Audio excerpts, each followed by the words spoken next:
Motion के बारे में पढ़ेंगे। मोशन क्या होता है, जैसे कि आपको पता है कि जैसे कोई ऑब्जेक्ट मोशन में, इसका मतलब कोई ऑब्जेक्ट रेस्ट की पोजीशन में भी होती होगी। तो मोशन क्या होता है, सबसे पहले गति के बारे में पढ़ेंगे। If a body change its position with respect to time, ठीक है, यदि कोई वस्तु अपनी स्थिति को समय के साथ बदल रही होती है, टाइम के साथ किसी वस्तु की स्थिति बदल रही होती है, तो इसका मतलब वो वस्तु मोशन की स्टेट में है। लेकिन अगर कोई ऑब्जेक्ट, टाइम तो बढ़ रहा है, बदल रहा है, लेकिन वो वस्तु उसी जगह पर दिखाई दे रहे है, वहीं पर स्थित है, तो इसका मतलब वो रेस्ट की पोजीशन पे है, ठीक है। तो if a body change its position with respect to time, it is said to be in motion, and if it does not, then it is at rest. इसका मतलब वो तुम्हारी किसमें, विराम की स्थिति में है। समझ गए? जैसे कि घोड़ा ये दौड़ रहा है, इसका मतलब ये तुम्हारी किसमें, ये तुम्हारी मोशन की स्टेट में, लेकिन ये बॉल पड़ी हुई है, इसका मतलब ये रेस्ट की पोजीशन में। बच्चे ये क्लास जो है ना, बिल्कुल पूरी तरीके से, जो बच्चे हमारे साथ एप्लीकेशन में, जिनको हमने पूरी थ्योरी पढ़ाई हुई है, प्रॉपर क्लासेस दी हुई हैं, ठीक है, उन लोगों के लिए एक रिवीजन है। साथ में जो बच्चे कोर्स नहीं ले पाते हैं, जिनको चाहिए होता है कि हम नहीं ले पा रहे हैं, हमारी तैयारी है, हम सेल्फ स्टडी करके पढ़ सकते हैं, तो उन बच्चों के लिए भी एक रिवीजन क्लास है। तो सबके लिए क्लास है, एक आप लोगों के लिए ही ये क्लास जो है हमें, मेरे दिमाग में आई थी कि हमें ऐसी क्लास एक देनी चाहिए ताकि आपको हेल्प हो सके आपके एग्जाम में। अब मोशन, कोई भी मोशन होता है ना, वो दो तरीके से हो सकता है। एक होता है आपका यूनिफॉर्म मोशन, ठीक है, एक बच्चे आपका होता है यूनिफॉर्म मोशन, और एक आपका होता है नॉन यूनिफॉर्म मोशन। यानी एक होता है आपका एक समान गति। एक समान गति का क्या मतलब होता है? एक समान गति का मतलब होता है जब कोई वस्तु बहुत अच्छे मुस्कान समान समय में समान दूरी तय कर रही होती है, ठीक है, समान समय में समान दूरी तय करती है, वो यूनिफॉर्म मोशन। और नॉन यूनिफॉर्म मोशन, जैसे आपकी पढ़ाई, कभी पूरे सुबह से शाम तक का शेड्यूल फॉलो करते हो, जो क्लासेस का होता है, कभी एक भी क्लास नहीं करते हो, ग्राफ, बिल्कुल ग्राफ भी अभी आएगा बीच में। नॉन यूनिफॉर्म मोशन क्या होता है? समान समय में असमान दूरी, ठीक है, क्या हो जाएगा? समान समय में, वैसे आगे लिखा हुआ लिखने की जरूरत नहीं है, टाइम बिल्कुल नहीं बचाना है सब पूरा टाइम। तो यूनिफॉर्म मोशन क्या हो गया बच्चे, कि जो समान समय में समान दूरी तय कर रहा हो, समान समय में समान दूरी का तय कर रहा हो, वो तुम्हारा यूनिफॉर्म मोशन होता है। और नॉन यूनिफॉर्म मोशन समान समय में असमान दूरी तय कर रहा होता है, समान समय में असमान दूरी। यानी कि यूनिफॉर्म मोशन तो एक सीधी रेखा, लेकिन नॉन यूनिफॉर्म मोशन एक टेढ़ी मेढ़ी रेखा बन जाती है आपकी, ठीक है। यूनिफॉर्म मोशन क्या हो गया? When a body covers equal distance in equal interval of time, समान समय में समान दूरी तय कर रही होती है, वो तुम्हारा एक समान गति कहलाता है। वही तुम्हारी non uniform motion, when it does not cover equal distance in equal interval of time, then it is said to be non uniform motion. तब इसको क्या कह दिया जाता है? नॉन यूनिफॉर्म मोशन कह दिया जाता है। जैसे आप लोगों की पढ़ाई, यस, ठीक है, ज्यादातर जो गतियां हम लोग करते हैं ना, या नॉर्मली जो आप मोशन देखते हो, वो नॉन यूनिफॉर्म ही होते हैं। क्योंकि आप ही सोचो ना, समान समय में समान दूरी तो सिर्फ मशीनें ही तय कर सकती हैं।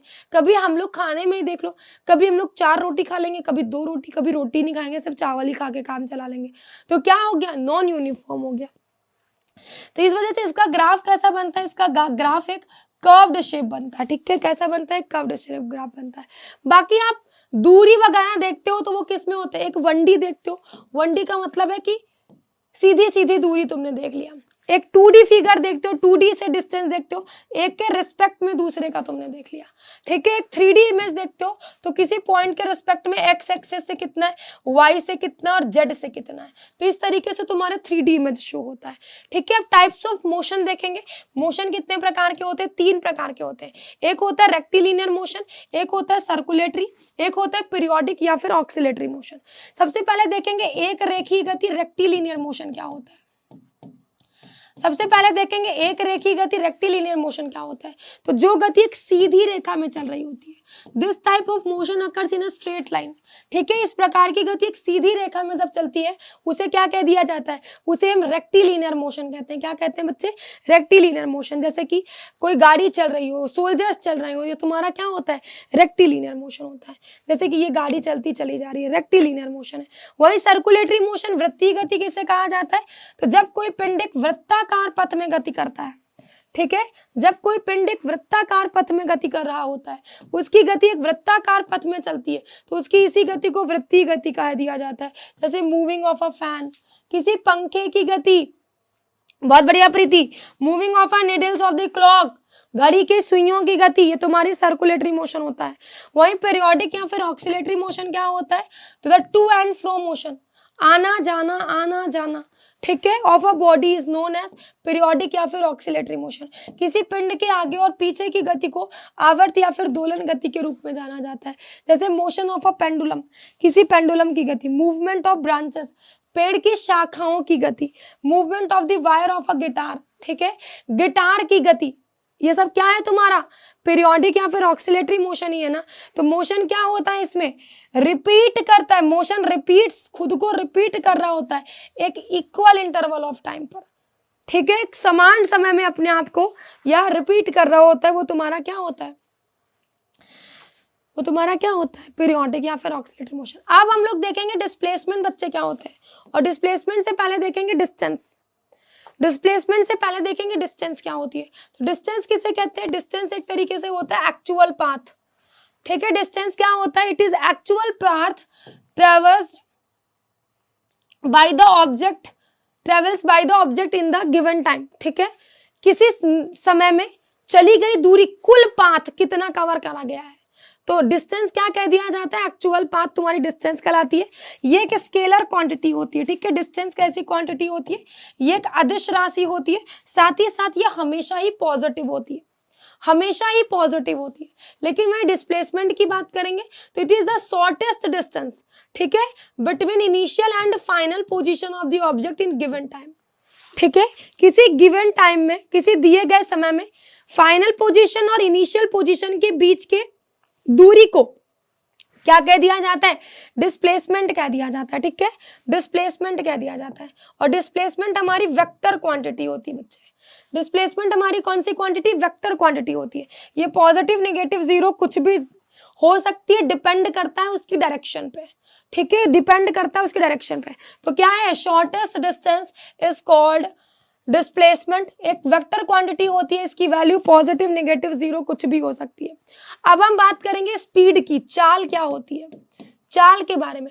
The distance travelled by a moving object in 1 second, ठीक है, 1 सेकंड में किसी मूविंग ऑब्जेक्ट के द्वारा चली गई दूरी को ही क्या कह दिया जाता है, चाल कह दिया जाता है।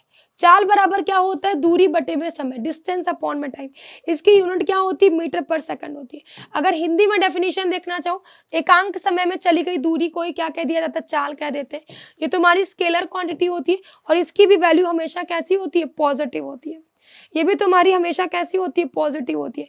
वही एवरेज स्पीड देखेंगे, एवरेज स्पीड क्या होता है, एवरेज स्पीड होता है टोटल डिस्टेंस अपॉन में टोटल टाइम, ठीक है, टोटल डिस्टेंस अपॉन में टोटल टाइम। समझ गए कि नहीं समझ गए। वहीं पर अगर हम वेलोसिटी की बात करेंगे, वेग की बात करेंगे, तो वेग क्या होता है ये देखेंगे।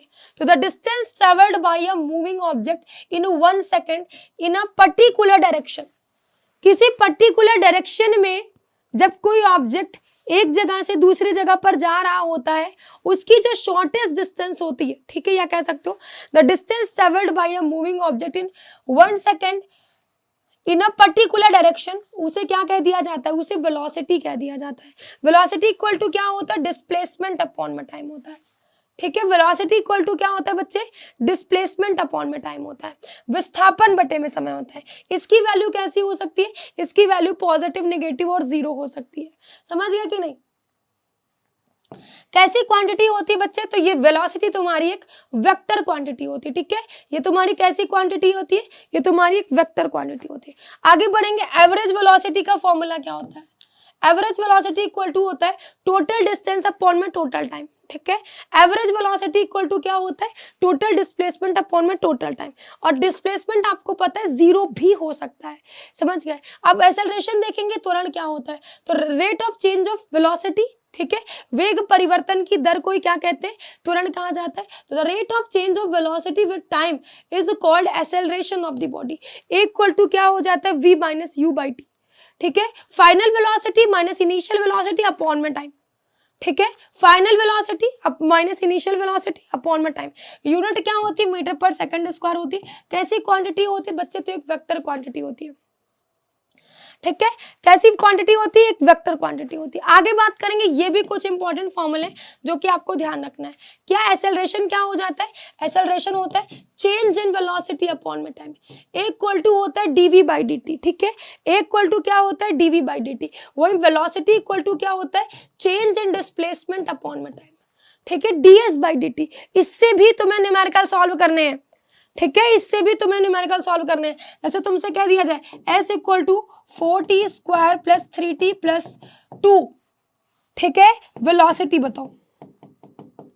चलो जल्दी से इनिशियल वेलोसिटी बताएंगे, जल्दी से फास्ट आंसर आ जाने चाहिए, जल्दी से सारे बच्चे जवाब देंगे, आंसर आ जाना चाहिए। अगर डिस्प्लेसमेंट आपका दिया गया 4t square plus 3t plus 2, initial velocity क्या हो जाएगी, जल्दी से बताएंगे क्या हो जाएगा, क्या हो जाएगा, सारे बच्चे जवाब देंगे, सारे बच्चे जवाब देंगे, जल्दी से जवाब देंगे। क्या आया 8, चलो भैया देख लेते हैं, ds बाई dt, यही तो होता है वेलोसिटी, 4 दूनी 8t प्लस 3, इनिशियल वेलोसिटी मतलब टाइम 0 पर पूछ रहा है, v इक्वल टू क्या हो जाएगा 0 प्लस 3, यानी कि v इक्वल टू 3 मीटर पर सेकेंड। क्या हो गया, आंसर क्या आएगा बच्चे, इनिशियल वेलोसिटी जब जिस समय 0 था, जिस समय वस्तु चली ही नहीं थी, चलने वाली थी, टाइम 0 पर वेलोसिटी कितनी थी, 1 मिनट लगा तुमको गलत करने में, ठीक है। इसलिए कह रहे क्वेश्चन को, अगर हम ये क्वेश्चन सिर्फ करवाए होते तो शायद तुम्हें कम समझ में आता, लेकिन थ्योरी के तरीके से करते चले जा रहे हो तो आप समझो क्वेश्चन कैसे पूछे जा रहे हैं। हाँ, कुछ बच्चों का सही भी था, सबका गलत नहीं था, लेकिन ये है कि आपको दिमाग लगाने की जरूरत है। अब इसी में ही क्वेश्चन दे दिया जाएगा,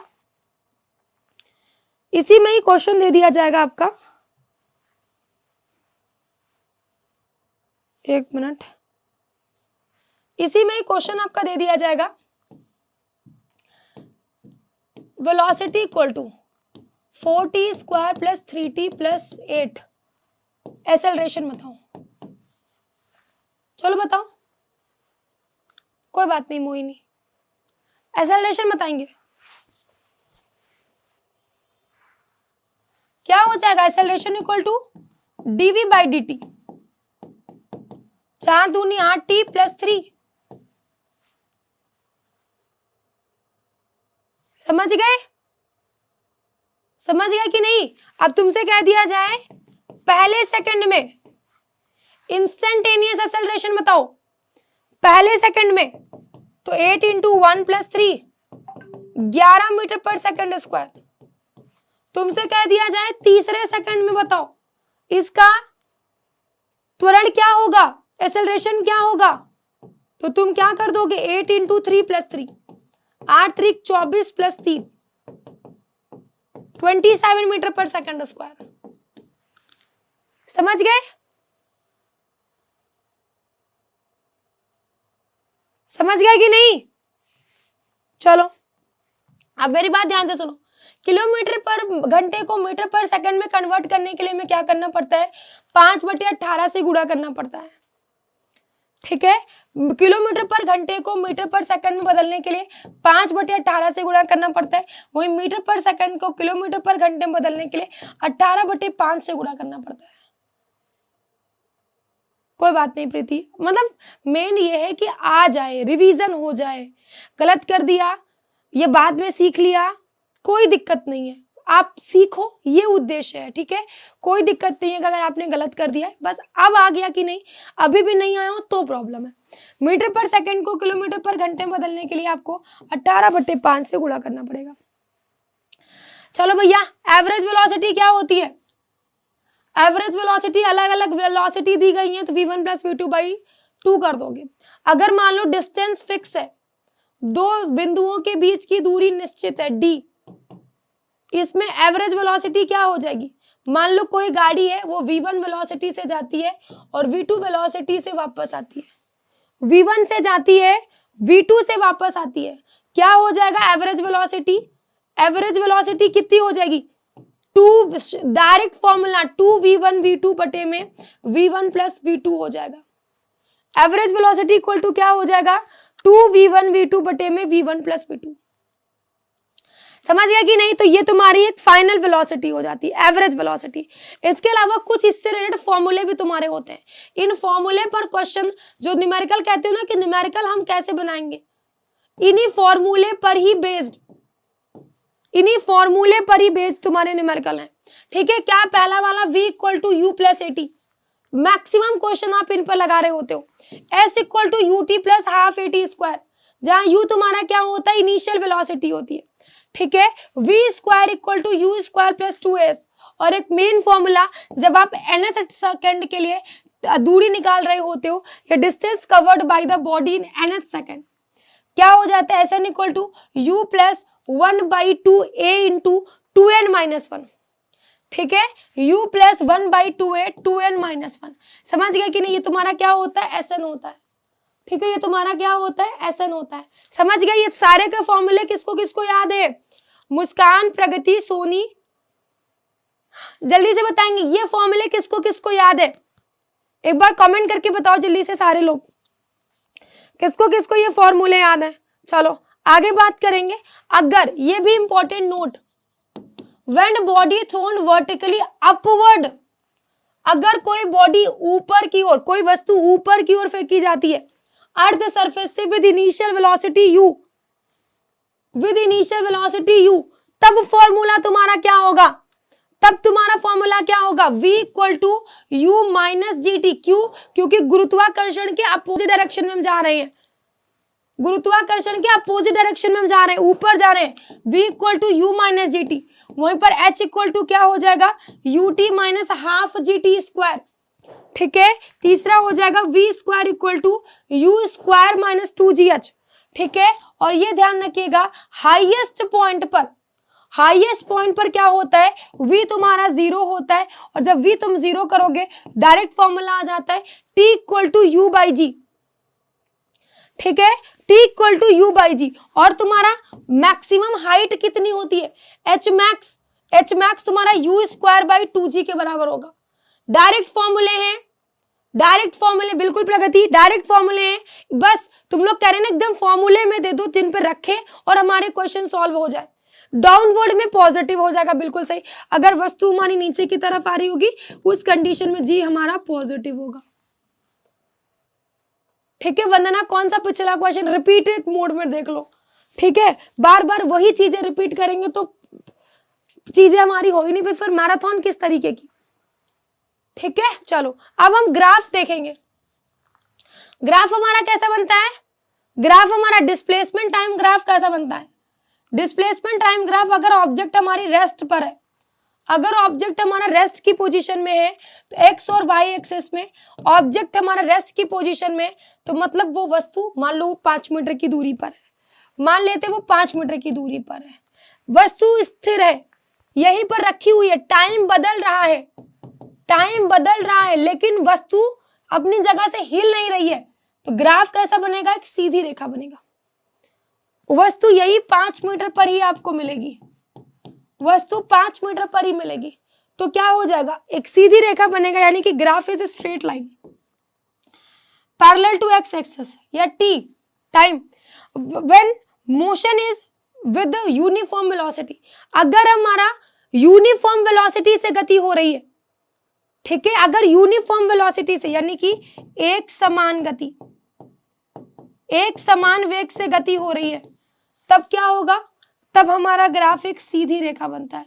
अब हमें समझ में नहीं आ रहा, जो बच्चे कह रहे हैं बहुत फास्ट हो जा रहा है, या जो बच्चे कह रहे हैं हम नहीं कवर कर पा रहे, कैच नहीं कर पा रहे, ये सारी की सारी वो रदरफोर्ड के एक्सपेरिमेंट की तरह सारी रेज ऊपर से जा रही हैं, तो भाई फिर तो हमें यही लगाना चाहिए था ना क्लास, फिर मैराथन मैंने क्यों दिया है ना। ये तो रिवीजन क्लास है, ये तो रिवीजन क्लास है ना, ये बताओ। अगर स्लो करवाना है तो बता दो,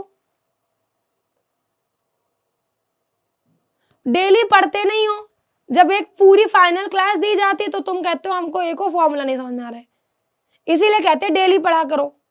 कहते थे कि नहीं कहते थे? जब डेली क्लास देते हैं, डेली कहते हैं कि पढ़ लो, नहीं जब लास्ट में मैराथन देंगे तो तुम लोग कहोगे हमें कुछ समझ में नहीं आ रहा है, एक भी फॉर्मूले मेरे दिमाग में नहीं जा रहे हैं, है ना? और फिर कहते हो बहुत ही स्पीड है।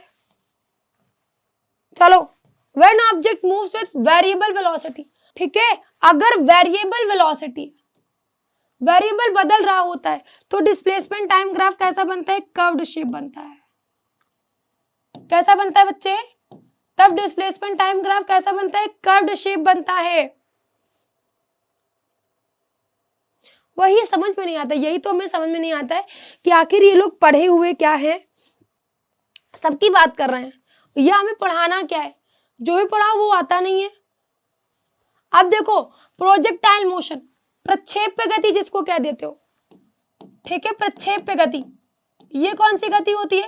अगर हम किसी बॉल को फेंकते हैं, अगर हम किसी बॉल को फेंक रहे होते हैं v वेलोसिटी से, अगर हम किसी बॉल को v वेलोसिटी से फेंक रहे होते हैं और वो घूम करके जा रहा होता है, तो टाइम ऑफ फ्लाइट, यानी कि ये बॉल हवा में कितनी देर तक की रही थी, उसका टाइम t इक्वल टू क्या होता है?